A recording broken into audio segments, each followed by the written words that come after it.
거룩하신 하나님, 오늘 우리가 사사기 말씀을 통해 하나님의 지혜와 하나님의 은혜를 깨닫게 하옵소서. 예수님의 이름으로 기도합나이다. 아멘. 오늘 말씀의 제목은 바로 악인들을 향한 공의로운 심판이라는 제목입니다. 오늘 가알이라는 사람이 등장해서 세겜 사람들에게 아비멜렉을 배반하고 자기를 따르라 이렇게 선동을 합니다. 그 세겜의 통치자 스불이라는 사람이 그 얘기를 듣고 몰래 아비멜렉에게 그 얘기를 이렇게 전하는 것이죠. 그래서 아비멜렉이 가만히 있었을까요? 가알을 죽이려고 군대를 소집합니다.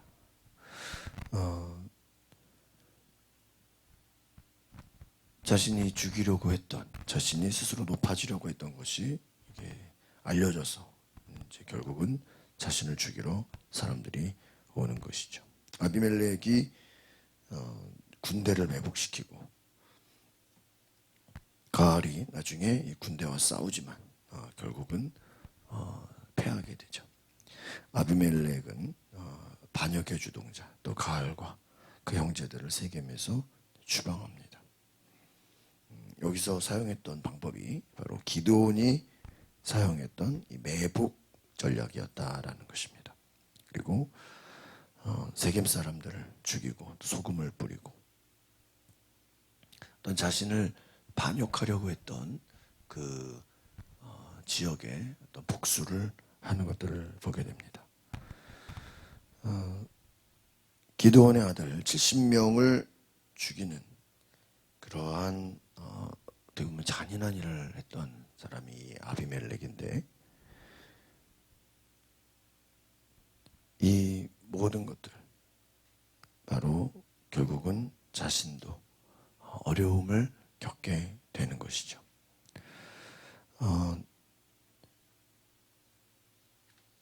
사사기의 말씀 속의 이 내용들을 잘 보면 결국은 하나님이 다스리지 않는 그 모든 사람들은 처음에는 잘 되는 것 같지만 나중에는 참 그것이 불행해진다는 것을 보게 됩니다. 여러분, 하나님이 도우시고 하나님이 보호하시는 은혜가 있으시기를 바랍니다. 이 사사기서의 내용을 보면 뭔가 불안해요. 뭔가 어려움이 많아요. 왜 그렇죠? 하나님이 그들의 주인 되지 않기 때문이에요. 그리고 우리의 삶에도 마찬가지입니다. 진정한 하나님이 우리의 주인이 되어주시고 하나님이 우리의 통치자가 되시고 하나님이 우리의 왕이시라면 하나님의 역사가 일어나고 하나님의 보호하심이 있고 하나님의 은혜가 있는데 휘청거리거나 이런 방황하지 않는다는 것입니다. 하나님은 악한 자들을 심판하신다는 것을 기억하시길 바랍니다. 오늘 말씀 26절에서 28절 같이 보겠습니다. 시작. 그때 에베스의 아들 가알이 형제들과 함께 세겜으로 이사해 왔는데 세겜 사람들이 그를 믿고 의지했습니다.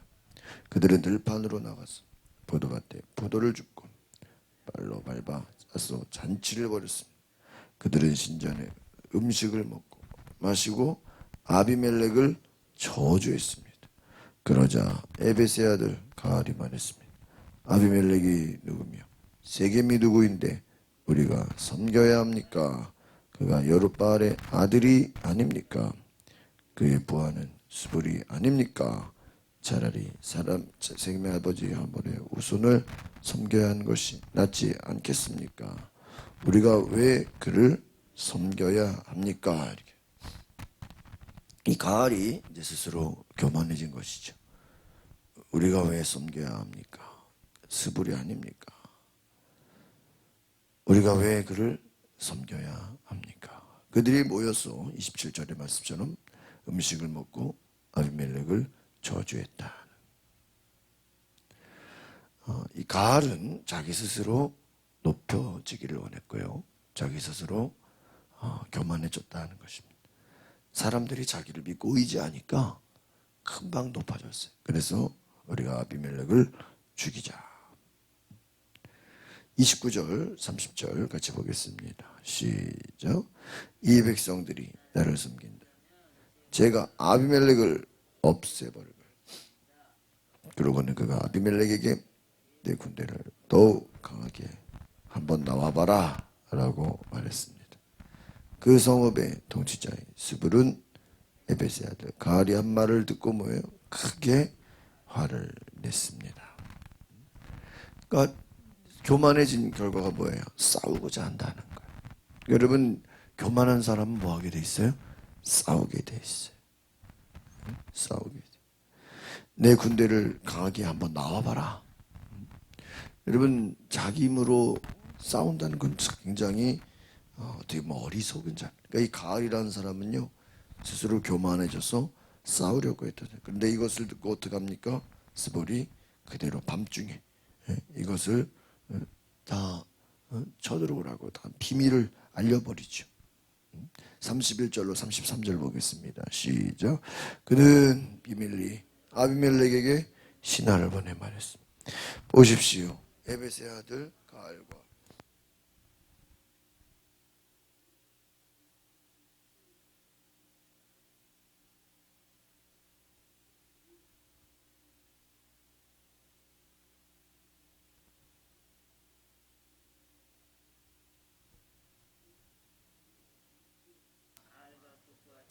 신을 내용이 나오며 당신이 손에 닿는 대로 그들을 처리하십시오. 네. 모든 것들이 다 어떻게 돼요? 알려진. 그러니까 여러분, 우리가 성경을 통해서 깨달을 수 있는 게 뭐예요? 자기가 큰 소리치고 자기가 교만해지고 내가 싸워서 이기겠다 엉뚱한 소리 했다가 그 모든 것들이 다 어떻게 돼요? 다 알려지게 된다. 결국은 자기를 공격하게 되는, 심판하게 되는 도구가 된다는 거예요. 여러분, 우리가 여기서 깨달을 수 있는 게 뭐예요? 인간의 연약한 뭐예요? 교만함이라는 거예요. 스스로 높아지고 스스로 그 자리를 뺏으려고 하고 또 남을 죽이려고 하고, 그것은 어떻게 돼요? 또 자기에게 그대로 다가오고 있다는 것이죠. 34절 35절 두 절 보겠습니다. 시작. 그리하여 아비멜렉 그 모든 군대가 밤틈다 일어나 넷으로 무리를 한 후 세겜 근처에 몰래 숨어 있어요. 에베스의 아들 가알이 밖으로 나가 성문 입구에 서 있었습니다. 그러자 아비멜렉과 그 부하들이 숨어 있던 곳에서 일어나서, 여기서 중요한 건 아비멜렉이 이렇게 숨어 있다가, 이게 그 아버지 기드온이 밤에 숨어 있다가 기습으로 횃불과 항아리를 들고 전쟁을 나가지 않았습니까? 어떻게 보면 그와 비슷한 방법이 아닌가 싶습니다. 가알은 아마 깜짝 놀랐을 거예요. 자기를 치러 사람들이 온 것을 알지 못했죠. 36절 37절 시작. 가알이 그 사람들을 보고 스불에게 말했습니다. 보십시오. 사람들이 산 꼭대기에서 내려오고 있어요. 그러자 스불이 그에게 말했습니다. 당신이 산 그림자를 마치 사람들인 것처럼. 그러나 가알이 다시 말했습니다. 보십시오. 이 근처 가장 높은 곳에서 사람들이 내려오고 있고 한 무리는 엘론 모님 방향에서 모르고 있습니다. 38절. 그러자 스불이 그에게 말했습니다. 여보시오, 아비멜렉이 누구인데 우리가 그를 섬겨야 합니까? 라고 말하던 당신의 모습은 어디 갔소? 이들이 바로 당신이 우리를 우습게 하는 사람들이 아닙니까? 자, 이제 나아가서 그들과 싸워. 결국은 이 뒤에서 스불이 어떻게 한 거야? 다 이것을 미리 정보를 줘서 가알을 죽이러 오게 한 것 아닙니까? 여러분, 바로 이 가알은 스불의 그 자신을 모든 것들을 다 밀고한 것을 알지 못했어요. 오히려 두려워하게 된 것이죠. 39절 40절 보겠습니다. 시작. 그리하여 가알은 세겜 사람들을 이끌고 나가서 아비멜렉과 싸웠습니다. 아비멜렉이 그를 쫓아가 그러나 아비멜렉 앞에서 도망쳤고 많은 사람들이 부상을 당해 넘어져서 성문이 끝까지. 그렇습니다. 가알은 세겜 사람들을 이끌고 싸웠어요. 결과는 어떻게 됐죠? 40절에 보니까 아비멜렉이 쫓아가자. 그 앞에서 어떻게 됐어요? 도망치고 많은 사람들이 부상을 당해 넘어졌다. 그러니까 여러분 어떻습니까? 교만해서 싸우려고 계략을 꾸미고 큰소리치다가 어떻게 돼요? 다 도망가게 되고 패하게 됐다는 것입니다. 그 이후에 이제 41절, 42절 보겠습니다. 시작. 아비멜렉은 아루마에 머물렀고 스불은 가알과 그 형제를 쫓아내서 세겜에 살지 못하게 했습니다. 다음날 세겜 사람들 들판에 나와 싸웠습니다. 그들은 이 사실을 아비멜렉에게 결국은 어떻게 했어요? 가알과 그 모든 형제들 쫓아내졌다. 가만히 있었으면 괜찮았을 것을 오히려 대적하려고 했던 모든 것들이 더 헛수고로 돌아갔다는 것이죠. 괜히 전쟁이 일어난 거예요. 싸움만 일어난 거예요. 그러니까 한 사람의 교만함 때문에 다른 사람들까지 다 피해를 보게 됐다는 것입니다. 여러분 43절, 44절, 45절까지 세 절 보겠습니다. 시작. 그는 자기 부들들을 데려다가 새 무리로 나눈 들판에 몰래 숨어있다. 사람들이 성읍에서 나오는 것을 보고 일어나 그들을 공격했습니다. 아비멜렉과 그와 함께는 무리는 앞으로 공격해서 입구를 막았고 나머지 두 무리는 들판에 있다. 모든 사람들을 공격해 그들을 죽였습니다. 그날 하루 종일 아비멜렉은 그 성읍을 공격해서 그것을 정복하고 그 성읍 안에 있는 사람들을 죽이고 그것을 파괴한 뒤에 그 위에 소금을 뿌렸습니다. 가알은 결국에 아비멜렉의 추격을 받고 도망가게 됩니다. 그리고 아비멜렉은 계속해서 또 사람들을 죽이고 여러분 참 죽이고 싸우고 계속 이러한 역사들이 반복되는 것이죠. 이 안에 어떤 하나님의 음성과 하나님의 통치와 하나님의 어떠한 은혜는 없는 것입니다. 여러분 그 분열의 영이라는 게 뭐냐면요. 어떤 사람들이 분열을 시키려고 뭐 어떤 그 교회나 공동체나 그 분열을 시키려고 하는 사람들이 나중에 보면요. 그 영적인 시험과 유혹이기 때문에요. 그 사람들이 모여가지고 자기들끼리 하나가 될까요? 안 될까요? 하나가 안 돼요. 또 분열이 돼요. 그래서 뭐 주변에 이렇게 많이 보면요. 어떤 뭐가 분열돼가지고 나눠졌다. 그러면요. 그 나눠진 사람들이 모여가지고 자기들끼리 또 하나가 돼야 한대요. 하나가 안 돼서 또 분열이 돼요. 네? 분열이 되면 그 안에서요. 또 분열이 돼가지고 완전히 오합지졸이 돼요. 여러분 그 큐티책의 뒤에 우리 감리교 우리 선한 목자교회 저희 동아리 선배이신 우리 유기성 목사님 글이 나와 있어요. 여러분 여기서 이전에 목회하던 교회에서 한 교인이 찾아와서 교회의 문제들을 지적하며 말했습니다. 어떤 교인이 막 목사님께 유기성 목사님께 와서 내가 교회 문제를 얘기하면서 내가 교회를 떠나도 좋으니까 주일 예배 때 발언할 기회를 주지. 이게 말이 돼요? 목사님은 착해서 말을 못하니까 내가 어떤 교회의 문제를 가지고 주일날 광고 시간에 나가서 뭐 하겠다는 거예요? 발언하겠다는 거예요. 그러니까 어떤 목사님이 그걸 허락하겠어요? 집사님 절대 그러면 안 됩니다. 그거는 마귀에게 미혹당하는 겁니다.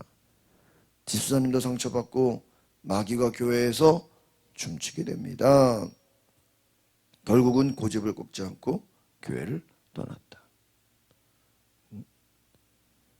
어느 목사님이 교인들에게 왜 싸웁니까? 교인들이 막 싸우니까 한 장로님이 그래요. 다 잘해보자는 거 아니겠습니까? 그러니까 목사님 뭐라 그래요? 우리 잘하지 맙시다. 잘하려다가 뭐 하는 거예요? 싸워. 그 싸우는 게 마귀 역사인지를 모르는 거예요. 여기서 중요한 것이죠. 남을 지적하고 남을 죽이려 하고 판단하고 또 자기의 의의를 드러내고 교만한 것이 마귀의 유혹인지를 알지 못하는 거예요. 밑에 보면 참 재밌어요. 의사가 암 환자를 수술하는데 암덩어리는 열심히 제거했는데 나중에 보니까 환자가 죽었어. 무슨 의미가 있겠습니까? 자기는 옳은 일을 한다는 생각으로 교회를 분열시키고 사람들에게 상처를 주고, 그럼 그것이 마귀역사라는, 자기가 죽어가는 것이라는. 차라리 잘하지 않아도 돼요. 대충 해도 돼요. 하나님의 공동체, 덕을 세워가는 은혜가 있으시기를 바랍니다. 여러분, 은혜가 없으면 싸움이 일어나는 거예요. 교만해지는 거예요. 스스로 자기가 잘했다고, 스스로 자기가 뛰어나다고 남을 판단하고, 남을 저주하고, 죽이려고 하다가 누구 죽어요? 나중에는 자기가 죽는 거예요. 저는 요즘 우리나라의 이런 많은 정치 풍토를 보면서 대한민국이 네거티브하는 문화가 좀 사라졌으면 좋겠어요. 여러분, 후보자들끼리 여야 상관없이 남을 공격하는 게 자기가 올라가는 거예요? 그건 아니잖아요. 다른 사람을 공격하면 그게 자기가 당선이 돼야 되는 이유가 아니잖아요. 자기 말고도 얼마든지 많잖아요. 근데 많은 후보들이 어때요? 남을 공격하고, 그 약점도 아닌 어떤 루머 같은 것만 잡아도 그 사람을 뭐예요? 네거티브에서 인신공격을 하고 망신을 주고, 그러는 것이 자기에게 표를 얻고 자신이 올라간다고 생각해요. 여러분, 이건 굉장히 잘못된 문화예요. 오히려 네거티브하고 그 상대를 막, 아니 자기 정책을, 뭐 대통령이 되든 무슨 시장이 되든 자기 정책을 얘기하고 자기 그 비전을 얘기해야죠. 그런 거는 한계도 없고, 상대방의 뭐 가족이 어떻다, 누가 어떻다, 뭐 옛날에 뭐 10년 전에 20년 전에 그거 붙잡고 물고 늘어져서 너는 자격이 없으니까 내가 해야 된다. 이거는 잘못된 논리죠. 여러분, 교만이에요. 분열이에요. 주일날 제가 오전에 말씀드린 것처럼 같은 당 안에서도, 같은 그 안에서도 서로 싸우다가 그 나중에 원수가 돼버려요. 이게 해결이 안 돼요. 여러분, 그 사람들이 모여가지고 막 남을 비난하고 남을 그 험담하고 그럴 때요, 아주 무서운 게 뭔지 아세요? 자기는 교만하다는 걸 몰라요.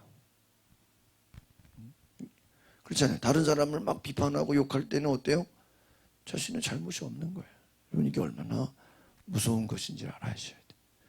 여러분, 하나님 없는 그곳은 뭐예요? 싸움과.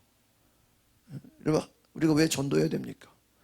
하나님이 계시지 않으면요, 눈에 보이는 그 아름다운 뭐 집과 뭐 자동차와 뭐 자녀들, 눈에 보기에는 참 멋있어. 그러나 그 속의 내용이 어때요? 싸우고 미워하고 죽이려 들고 교만하고. 얼마나 무시무시합니까? 그 좋은 명절에 모여서 뭐해? 싸워. 죽이려 그래. 명절 끝나면 막 이혼해. 차라리 명절이 없었으면 안 싸웠을 거 아니에요. 왜요? 인간의 욕심과 인간의 미움과 인간의 교만함이 싸우고 죽이고 분열되는 거예요. 그러니까 여러분, 하나님 없이는요 하나 될 수가 없는 거예요. 3명이 모여도 그 3명 생각이 다 달라요. 10명이면 10명 생각이 다 달라요. 사도 바울이 말한 것처럼 성령이 우리 안에 계셔야 하나가 되는 것이. 네가 나한테 맞추라고 하면 안 돼요. 내가 성령님께 맞춰야 돼요. 우리가 예수님께 맞춰요. 우리가 하나님의 뜻에 맞춰야 돼. 왕이 무조건 내 말만 따르라. 아니, 왕이 잘못된 길로 가면 어떻게 그 왕의 말을 따라요? 하나님께 맞춰야 되는 거예요. 하나님의 뜻에 순종할 때 하나님의 나라가 되는 줄 믿습니다. 오늘 하나님이 다스리지 않고 하나님이 통치하지 않으면 분열과 싸움과 다툼과 모든 죄악들이 만연해지는 세상에 산다는 것. 여러분, 이번에도 태풍이 지나가면서 그 항구 쪽에 많은 해안가 쪽에 있는 사람들은 많은 피해를 입잖아요. 뭐 부산이나 포항이나 늘 뭐 제주도, 여수 뭐 이런 쪽에, 남해안, 서해안, 동해안 늘 피해를 많이 입잖아요. 여러분, 그 사람들의 특징이 뭐예요? 우상 숭배를 많이 해요. 왜? 바다나 이런 재앙, 이런 천지지변이 많다 보니까 오히려 하나님을 섬기는 게 아니라 누구를 섬겨요? 우상을 숭배해요. 곳곳에 절이 있고 곳곳에. 여러분, 하나님이 계시지 않으면 인간의 모습은 그런 거예요. 우상을 숭배하고 또 죽이고 싸우고, 어려움이 있으면 오히려 하나님을 찾아야 되는데 우상 숭배하는 거예요. 여러분, 우리는 어려움이 있을 때 하나님을 찾으시기 바랍니다. 하나님 없는 세상은 뭐예요? 분열과 싸움과 다툼과, 누가 잘했냐 못했냐 그게 중요한 게 아니에요. 너희들 안에 하나님이 계시지 않은 거예요. 여러분, 오늘 이 말씀에 하나님이 있어요, 없어요? 하나님 등장해, 안 등장? 하나님이 없어. 여러분, 이걸 아셔야 돼요. 하나님이 없으면 이렇게 되는 거예요. 여러분, 가정에 하나님이 안 계시면 뭐예요? 분열이 되는 거예요. 교회 안에도 마른 교회인데 하나님이 계시지 않으면, 성령이 계시지 않으면 분열과 싸움과 다툼이에요. 미움이에요. 우리가 하나님이 다스리시고, 나라 민족도 마찬가지. 이 나라에 하나님이 계시지 않아요. 늘 죽이고 싸우고. 얼마나 안타깝습니까? 오늘 우리 가운데 하나님이 통치하시고 진정으로 하나님이 다스리시는 역사가 있기를 소망합니다. 기도하겠습니다. 거룩하신 주님, 하나님 없는 사람들의 모임은 서로 좋아하는 것 같고 서로 잘 되는 것 같지만 결국에는 죽이려 들고 싸우고 분열되는 안타까운 것들을 보게 됩니다. 인간의 모든 교만함을 예수의 보혈로, 성령의 능력으로 이길 수 있는 힘을 주시옵소서. 하나님이 통치하시고 진정 하나님의 말씀이, 하나님의 성령이 다스리시는 귀한 은혜가 있게 하옵소서. 예수님의 이름으로 기도하옵나이다. 아멘. 오늘 말씀 생각하시면서